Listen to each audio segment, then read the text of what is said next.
So when I was in high school, I opened up my first credit card. I worked at Kohl's, so I opened up my Kohl's charge, and I barely used it. But then when I went to college, I opened up my first real credit card, a Visa, and I started to put things on my credit card, and especially once I started living off campus and having to deal with expenses, it got to be a little bit difficult to manage. So besides getting addicted to J.Crew clearance section online, one of the biggest mistakes that I made with my credit is that I would get balance transfer offers in the mail, and I would say, oh great, I'll transfer my balance to this credit card, and they gave you all kinds of good incentives, and then I would close the old card.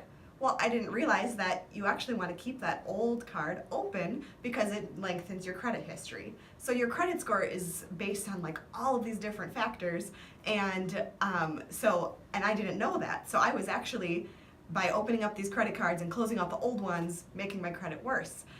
So now what I use is creditkarma.com, and that helps me look at my credit, and I can see all the different factors that go into a credit score, and then that really has helped me improve my score because I'm able to see all the different things that go into a credit score.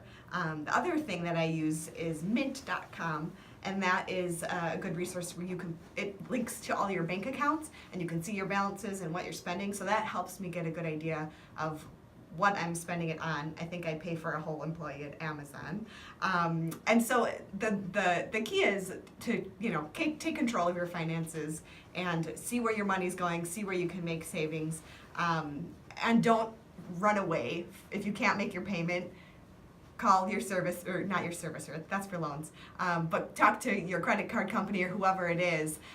There was one time when I was in college, I just totally forgot to make a payment, and the next statement I saw that I had this fee, and I was like, what is this fee from? It's because I missed a payment. And so I called, and they were able to just remove the fee because it was the first payment I missed. So they are sometimes willing to work with you. So if you're in a tough spot, just reach out to somebody and don't just ignore all of the things that you're getting in the mail and email. My parents didn't know how to invest or do much with finances. And so I did not have a credit card for a long time because I was afraid to get one. But then I learned about this credit score thing, this report you're supposed to get if you actually want to get something.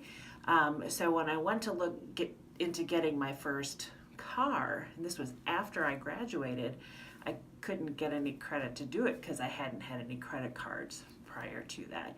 So I learned that you don't have to pay to get your credit score, that you should be checking that regularly, and if you get a simple credit card and budget for it and pay it off every month, that helps build your credit.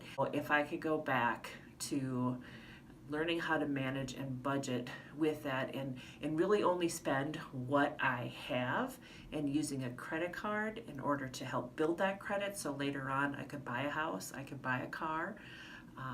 That is something that it took me a little bit longer, I think, than most to learn. So I'm hoping that you are able to learn that now and know that that credit report, whether we like it or not, is a very important thing that helps us get through life today.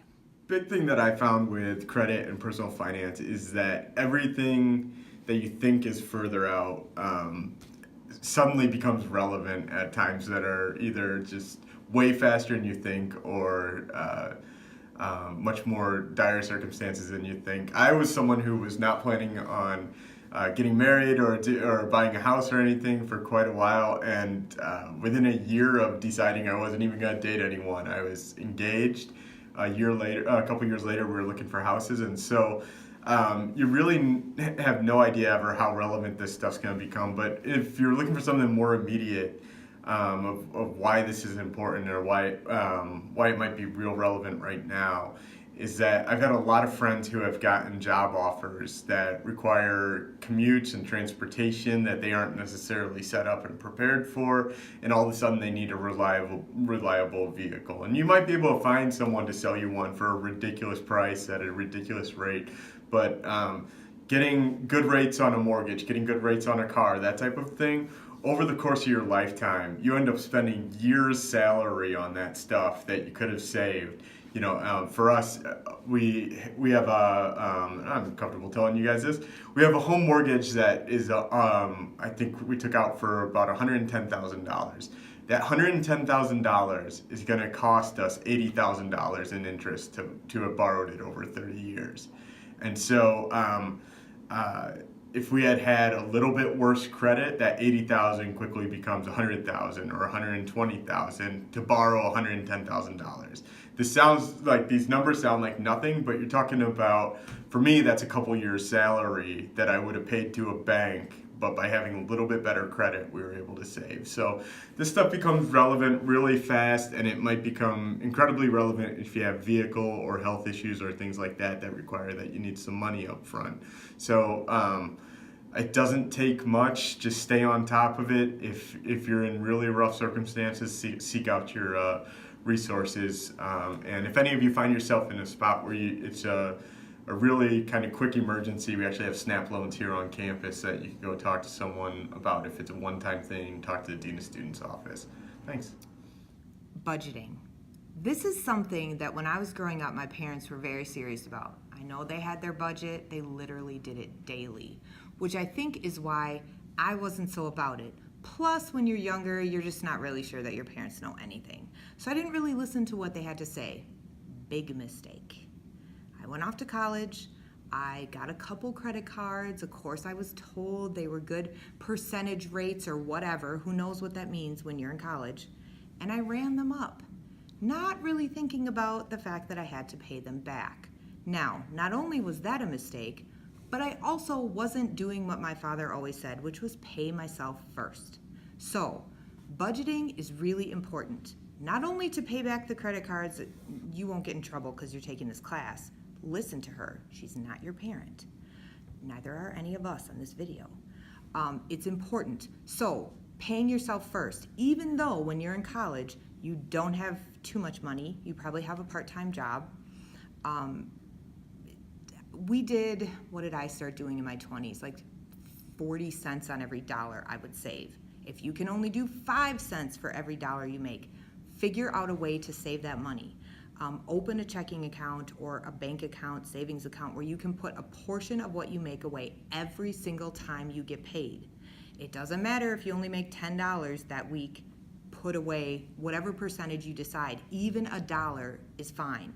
You have to get used to paying yourself first. This is a really easy way to dig yourself out of, well, let's say you make a few mistakes, or you're like, ooh, it was Christmas and I kind of bought a few more things than I anticipated buying on my credit card. You're gonna have what's termed a nest egg, or savings account, checking account that you can draw from. That will be really, really helpful. Oh, and also, if you're thinking that you're just gonna fall in love with someone who also has a lot of money and knows all these things and they're just gonna marry you and it's gonna be so great, wrong. I met the perfect man, but when he found out I had some debt from college and I wasn't budgeting very well, apparently he was raised just like me, but he listened. And he would not marry me until I got rid of every single debt that I had, every single bill. I even had to finish paying off my school loans. That was a little excessive. I didn't get married till I was 34, so that's not great. He's my best friend, and I could have married him when I was in my 20s, and I couldn't. You know why? Because I didn't effing budget.